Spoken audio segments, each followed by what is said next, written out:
Hello there, my name's Mark and welcome to my Dice Tales. This is my video blog about the tabletop games that I'm playing, and currently I'm playing a tabletop game from Games Workshop, Warhammer Warcry, hottest at the moment. It's brilliant. So I've been playing with Jay from Tabletop Oddity, so there'll be a link to his channel below.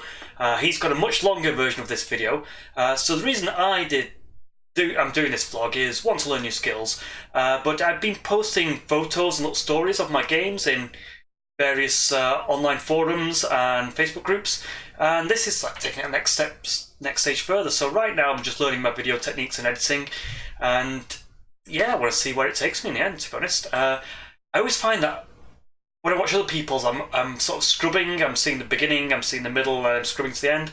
So my technique is I'm just going to speed it all up, and maybe if it's a 5-minute bite-sized battle and you can just link to the battle, when I'll pop up tooltips just telling you what's going on at that point.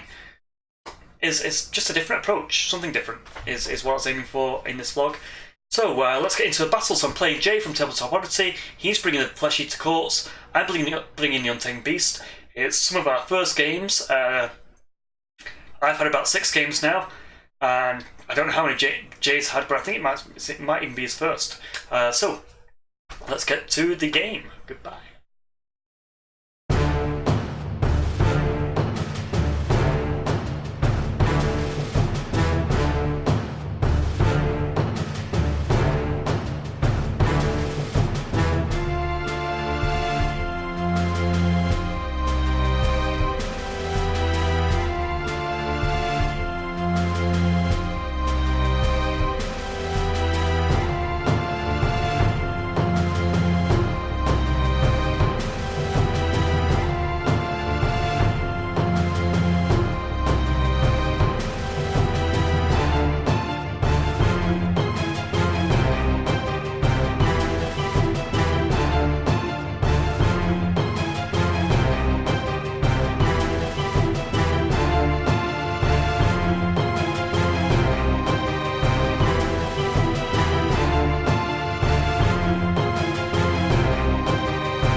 Hello there, so you've just watched the game and you've seen the little tooltips that popped up if you were reading them. So I lost the game in the end. So my Untamed Beast versus the Flesh Eater Corpse, and me bringing two Beast Speakers, which is just a slightly different build than what comes with the core sets, because I've got two core sets. My tactical mistakes, let's go through those. So initially when I charged right out the gate, I tried to trade a grunt for a grunt, and that didn't go well. He killed off one of my grunts there. And then my guys tried to play cautiously, move back and join up with the oncoming hammers and daggers, and maybe just do a focused knife edge. Everyone go at him from the same angle. It was unlucky that it arrived in the middle. I think if it had arrived in quarter 3, the bottom left-hand side, that might have been slightly in my favour, because that's where most of my guys were converging on. So that was unlucky. The other tactical decision, thinking back, is I do talk about it in Jay's video, which is a bit more in depth than mine, because mine's all about speed. When he's bringing on his Flesh Eater Corpse on my right-hand side, I could have gone and tackled him there and then. And I mean, his guys are quite fast, so they all could have probably flown in and really pinned me down there. That's why I didn't do it in the end. But as I'd almost taken out the guy in the middle by the end of the game, I'm wondering if I jumped on one of his bigger guys early, could that have caused a swing, maybe given him less hitting power in the centre? Or would I have been pinned down on the right-hand side, far away from the objective? So yeah, I don't know what would have happened there on a future tactic of this game. If you are worried about me looking a little bit red, I've got DIY going in the house, and when dust gets flares up, my atopic eczema flares up a little bit. So if you've got atopic eczema, shout out below. Anyway, let's see, what was my third mistake, and I think probably my final mistake, was when we were all fighting in the middle. I don't know if I joined a battle in the middle a little bit too soon in round 2. Possibly I had to do that because I lost a few too many grunts at that point, and when I realised the tactic to start killing his grunts, because he only had 3 guys in the middle and I had maybe 4 or 5, that's what I was really aiming for on turn 3, but I'd already lost too many men, sacrificed too many pawns. And then I had a Prey Taker on the left-hand side. He's hidden behind a wall, who could come into the middle, but he's only got 4 movement. I can possibly give him 5 movement with a double if I have one at the right time. But I was worried that his big base guys could block him from getting into within 3 inches of the centre objective, the comet. So my leader bravely, before his horror and flare had activated, moved into engage them both, giving him 4 attacks on my leader, and that was a risk too far. I think if they'd just hung on with 1 hit point, that's all I would have needed. Yeah, I would have locked him in combat, and my Prey Taker could come in. I would have had more bodies on the centre at that point, but it just didn't happen. My other failure was my dice, because my Tiger, my Rocktusk Prowler, it whiffed its first roll and just a little bit of damage to a ghast. Second roll, it got 2 criticals and wiped it out when it only had 2 hit points left. If that was a reverse, I could have moved my Rocktusk Prowler into his Prince, so I would have been nearer the centre than him and locked him out. He would have to have taken my Prowler, who had a lot of hit points at that point. So yeah, so dice, tactics, everything is a very fun game, very exciting. But I think now Jay knows my tactics, now I know his tactics. I'm wondering how we'll approach it next time. So it was very enjoyable. We did go on to play another game, but the video's footage wasn't too good. And Jay swapped out one of his larger models for 4 ghouls. So that gave him a model advantage. I think he was on 11 or 12 models at that point. It was a very quick game because we decided very early on that I just couldn't kill enough ghouls to control an objectives. It was 3 objectives. We ummed and ahed about how deployment would have affected if I'd come on a different side, if it was more even. Could I have killed enough of his ghasts, his basic grunts, to at least keep the objectives contested? So a little bit out there. I'm going to talk about that in another video. So this one was a great game. first time versus Flesh Courts. His Royal Hunt seems really nasty, so it gives him a move and an attack, and if he's near a friend it gives him extra attacks as well. So I was rolling 6 dice on me, needing 3s. That was nasty, and I think, did he have another one? Can't remember if he had a sort of damage attack. I'm going to have to look at his ability cards, because I'm sure he did something where his normal hits were crits, I think. Might have been one of the units like the Flesh Eater or something like that. I think that might have been what took out my leader in the end.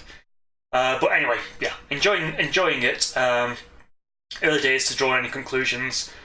So yeah, thank you for watching, and see you on the other side. Please let me know about the time lapse and the pop up descriptions, etc. Thank you very much for watching. Goodbye.